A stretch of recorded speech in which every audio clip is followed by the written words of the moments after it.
já perdeu algo precioso ao ponto de voltar, procurar na rua por onde andou, na calçada, na escola, no bar, no restaurante, qualquer lugar que você tenha estado naquele determinado dia? Já lhe aconteceu isso?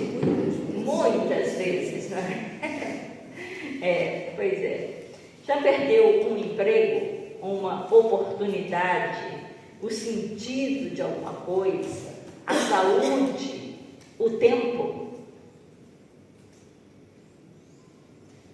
Talvez também tenha perdido um filho, uma filha, namorado, esposo, esposa, não é? Uma pessoa.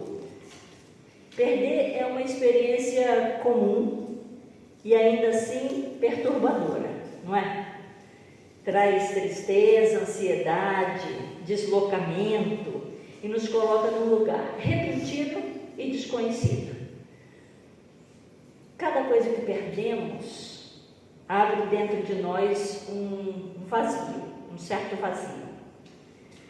Os vazios e as perdas em nós são, na verdade, ausências. A ausência de uma presença que já não existe. E as ausências, elas podem ser muito doloridas. A gente sofre por causa delas.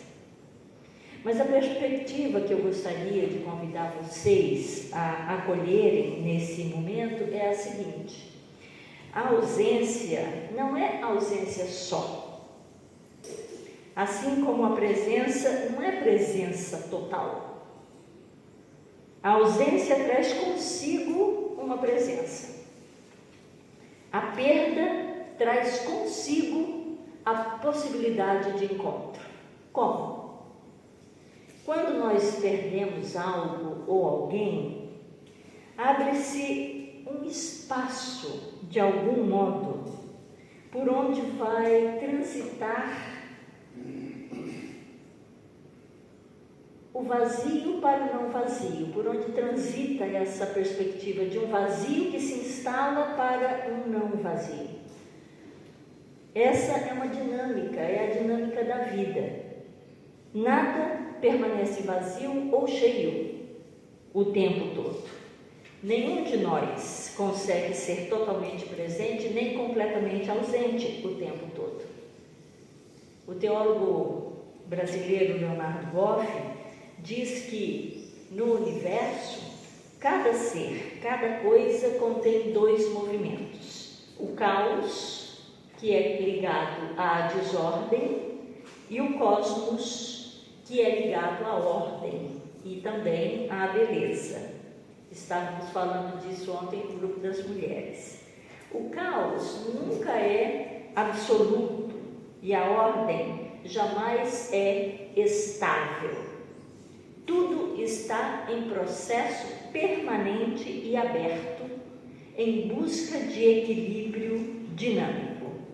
Então, tudo é completo e inacabado ao mesmo tempo.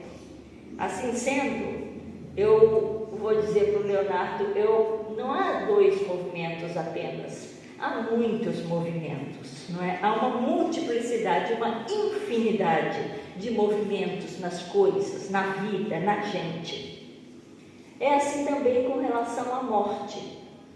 Leonardo diz que, considerando os 15 bilhões de anos do universo e os 3,5 bilhões dos sistemas vivos, verificamos que a morte não é um fim derradeiro.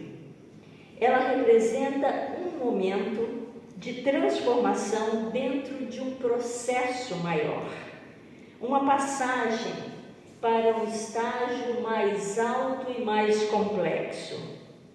A morte não nega a vida. Ela é uma invenção inteligente da própria vida para possibilitar a si mesma a religação maior com a totalidade do universo. Isso significa que a morte não se introduz no fim da vida. Ela instala-se já no seu começo. Lentamente vamos morrendo, minuto a minuto, até acabar de morrer. Acolher a morte porque ela pertence à vida implica em dar prioridade à vida e viver uma inexprimível liberdade. Isso ocorre também com a ideia, por exemplo, de paraíso e queda, conforme descrito lá na história do Gênesis. Vocês se lembram daquela história? Não é? De acordo com a narrativa, Adão e Eva viviam no paraíso e, ao comerem da fruta da árvore da vida, desobedecendo a ordem de Deus, são expulsos do paraíso. Aquela narrativa é uma metáfora da condição humana. O paraíso e a expulsão dele não se situa no passado remoto da humanidade, mas no seu presente, no momento atual. A cada momento nós caímos dos nossos ideais na mais crua realidade. A todo instante nos sentimos exilados e expulsas deste mundo no qual não há lugar suficiente para os nossos desejos mais profundos de amor, de liberdade, de compreensão, de compaixão e de paz e de alegria também. Então, a leitura do Evangelho desta manhã fala sobre isso, fala sobre alegria, na verdade, não é? O tempo da felicidade. Encontrar a alegria é indispensável, vocês sabem disso, né? Ninguém pode viver sem alegria. Se passarmos longos períodos sem nos alegrarmos, a gente acaba adoecendo. É verdade que as muitas sobrecargas da vida, as muitas preocupações, muitas vezes retiram de nós a possibilidade de termos acesso às nossas alegrias, mas nós precisamos encontrá-la novamente. Precisamos procurar por ela, inclusive, não é? E eu queria então perguntar para vocês o que te traz alegria, o que traz alegria para você?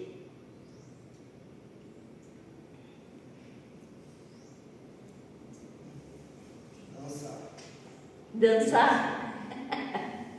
A arte geral me deixa alegre, mas me deixa alegre também quando consigo ver que está me gerando alegria, está gerando alegria também na coletividade. Para as pessoas. Então, dançar traz alegria. Então, você precisa dançar mais. Eu faço da pintura da poesia.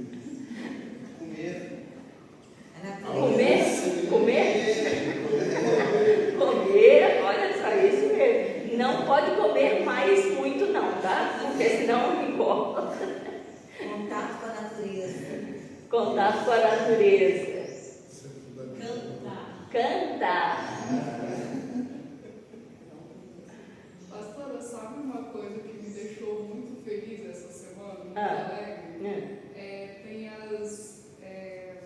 as plantinhas ali no jardim. Essa semana tinham várias abelhas fazendo polinização ali. Isso me deixou muito feliz. As abelhas fazendo polinização nas plantas do jardim da Igreja Luterana. O que mais, gente, que traz alegria para vocês? Meus netos. Meus netos. Seus netos. Então, muito bem. É isso, cada um de nós sabe o que traz alegria para nós. E nós precisamos ir atrás disso. Porque muitas vezes a gente perde a alegria, não é isso? A gente perde, fica triste, passa tempos e tempos na tristeza, nos sofrimentos, nas amarguras, nos problemas que a gente tem sempre aos montes. A vida é feita de muitos problemas. Então, por isso é importante a gente saber o que tem o potencial, a capacidade de restaurar a nossa alegria e ir atrás disso. E encontrar a alegria outra vez. O filósofo francês André Comte Sponville diz que o conteúdo da felicidade é a alegria. E ele adverte: não creiam numa felicidade permanente, contínua, fixa, perpétua. Ela não passa de um sonho. A verdade é que há momentos de alegria. E aí ele diz o que é felicidade. Ele conceitua a felicidade dizendo assim: podemos chamar de felicidade todo espaço de tempo em que a alegria parece imediatamente possível. Não todo espaço de tempo em que somos felizes, porque mesmo quando somos felizes, há momentos de cansaço, de tristeza, de inquietude, mas é toda a duração em que temos a sensação de que a alegria pode aparecer de um momento para o outro. Então, esse é o conceito do André Sponville sobre a felicidade. Então, é fundamental para a vida que nós saibamos onde estão as nossas fontes de alegria e, se a perdermos, ir procurá-las. Assim como o bom pastor foi procurar a ovelha perdida e a mulher foi procurar a sua moeda que se perdeu, nós também precisamos procurar aquilo que tem a capacidade de nos trazer alegria. As parábolas, as duas parábolas que nós ouvimos hoje, falam, no entanto, da alegria em conexão com o arrependimento e com o perdão, não é isso? O perdão é uma das maneiras mais poderosas de restaurar a alegria. Ele é o fim do processo de arrependimento, ou faz parte do processo de arrependimento. O arrependimento inclui reconhecer os nossos erros, refletir sobre eles, mudar as nossas mentes e os nossos corações e buscar a reconciliação. Um teólogo alemão chamado Geico Miller Fahrenholtz diz que muito mais do que uma palavra ou um gesto, o perdão é um processo genuíno de encontro, de cura, de realização de novas opções para o futuro. Então eu pergunto para vocês: vocês precisam perdoar alguém? Sim. Ou vocês precisam ser perdoados, perdoadas por alguém? Quais reconciliações você precisa fazer? Acho que é um processo de ir e volta. Há as duas situações. Preciso perdoar alguém e preciso ser perdoado. Isso. É um processo complexo, nunca é... Via de mão dupla. É uma via de mão dupla, ou de muitas mãos. E também se perdoar, né? E também perdoar, e também se perdoar. Isso mesmo. Isso mesmo. Nós somos capazes de perdoar e de nos reconciliar porque Deus nos perdoou antes. Deus é como pastor que deixa as 99 ovelhas para procurar aquela que havia se perdido. Deus é como a mulher que varre a casa inteira para encontrar a moeda que se havia enfiado dentro de um canto qualquer da casa. Deus não para de nos procurar e de nos carregar nos seus ombros. Quem somos é definido pelo amor de Deus. Nossa identidade está esculpida no perdão. Nossas perdas, nossos vazios e nossas ausências carregam em si o potencial de encontros, de preenchimentos e de presenças. Por isso, a gente não deve se desesperar diante dos vazios, das ausências, das saudades e das dores.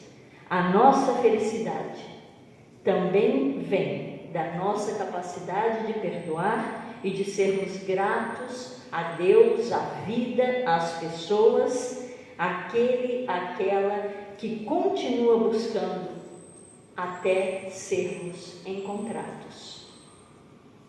Amém? Podemos dizer amém para isso? Sim? Muito bem.